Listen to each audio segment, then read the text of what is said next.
I still remember every detail of that morning. The hum of Dallas Airport, the taste of burnt coffee clinging to my tongue, the way my heart thudded as I looked at my first ever first-class boarding pass. My name's Marcus Reed, and on that day, my whole world changed because a few people just couldn't see past the color of my skin, or maybe they just didn't want to. My mom had worked double shifts all month just so I could fly to Seattle for the National Robotics Competition. She surprised me at breakfast, boarding pass in hand, her smile wide and tired. "You earned this, baby. Make them see you."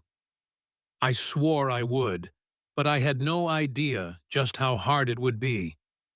I remember walking up to the first-class line, trying to blend in with the suits and heels and leather briefcases.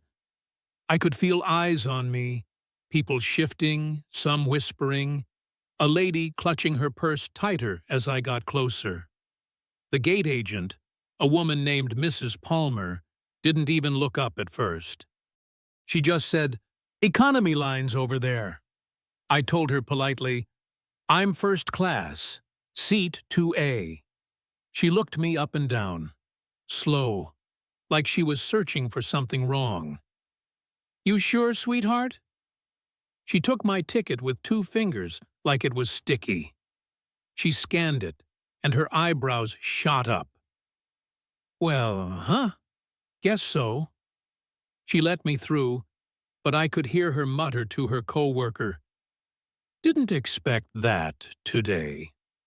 I tried to shrug it off, but it stung deep. On board, I found my seat, tucked my backpack away. Every move deliberate, careful. The man beside me, some executive with a gold watch and cold blue eyes, barely glanced up before burying his face in the Wall Street Journal. That was fine with me. I had my conference notes, my mom's encouragement buzzing in my head, and the hope that maybe things would get easier once we were in the air. That hope lasted about 5 minutes. Suddenly, a flight attendant named Greg, smile stretched so tight it could snap, came over. "Sir, I'll need to see your boarding pass again." I handed it to him, my hands already clammy. He stared at it longer than necessary, then turned to my seatmate. "Sorry for the inconvenience, sir. We've just had some issues with unauthorized upgrades." The businessman grunted. Greg then looked at me, his tone all polite poison, "Just making sure everything's as it should be." I wanted to disappear, but I kept quiet. I've learned sometimes silence is the only thing you're allowed. A few rows up, I heard someone snicker. "Guess they're letting anyone up here these days." Greg left, but it wasn't long before he returned, this time with Mrs. Palmer in tow. She was loud, sharp. "Sir, may I see your ID?" She held it up to the light, lips pursed, then leaned in, her voice icy. "This is a first-class cabin. Are you traveling alone? Are you sure this is your seat?"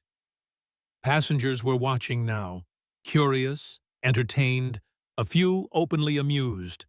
I tried to stay calm. I showed my confirmation email, explained my mom upgraded the ticket last night. Greg scoffed. "That's an unusual story." He didn't even try to hide it anymore. He just didn't believe a young black kid belonged here. He didn't even care if anyone saw his disgust. Mrs. Palmer snapped, "Until we sort this out, I'll have to ask you to move to the back of the plane." The words cut right through me. My chest tightened, but I didn't argue. I've seen what happens when people like me make a scene, how fast it can turn ugly. So I grabbed my bag and walked down that aisle, the walk of shame. I could feel every stare. Someone muttered, "Figures." My hands shook as I stood in the cramped galley. Greg was already whispering to another attendant, and Mrs. Palmer was tapping at her tablet, probably looking for any excuse to dump me in coach. I fought back tears, rage, humiliation, a burning ache I couldn't show them. Then something odd happened. One of the younger attendants, Sophie, I think, caught my eye. She looked nervous, almost apologetic. As Greg barked orders, Sophie leaned in and whispered, "Your name is Reed, right? You're supposed to be in 2A. It's on the manifest." I nodded, hope flickering. She bit her lip, glancing back at Greg, then said, "I'll see what I can do." That was the first moment I felt like maybe, just maybe, I wasn't crazy. Greg and Mrs. Palmer kept at it. That upgrade was suspicious. Could have been a glitch. Maybe it's a fake ticket. I just stood there, hands in my pockets, breathing slow, trying not to break. Every once in a while, someone would wander past for the bathroom, give me a once-over, then look away like I was invisible. It hurt more than the stares. Just when I thought things couldn't get any worse, the captain came back to the galley, frowning. Greg started in, "We have a passenger with a questionable first-class upgrade. I recommend we remove him. Could be a risk." The captain looked at me, then at my ticket, then back at Greg. "Is there any actual problem with his paperwork?" Greg shrugged, but Sophie piped up, voice trembling. "Sir, I checked. His name's on the list. Full fare, upgraded last night. The system's clear." Greg bristled, but the captain gave him a look.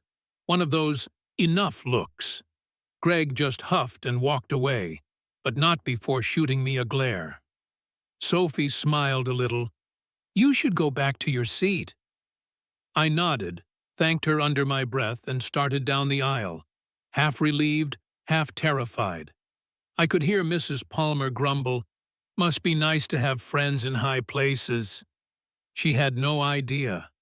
The minute I sat down, I texted my mom, told her everything. She was furious, said she was calling her boss, Mr.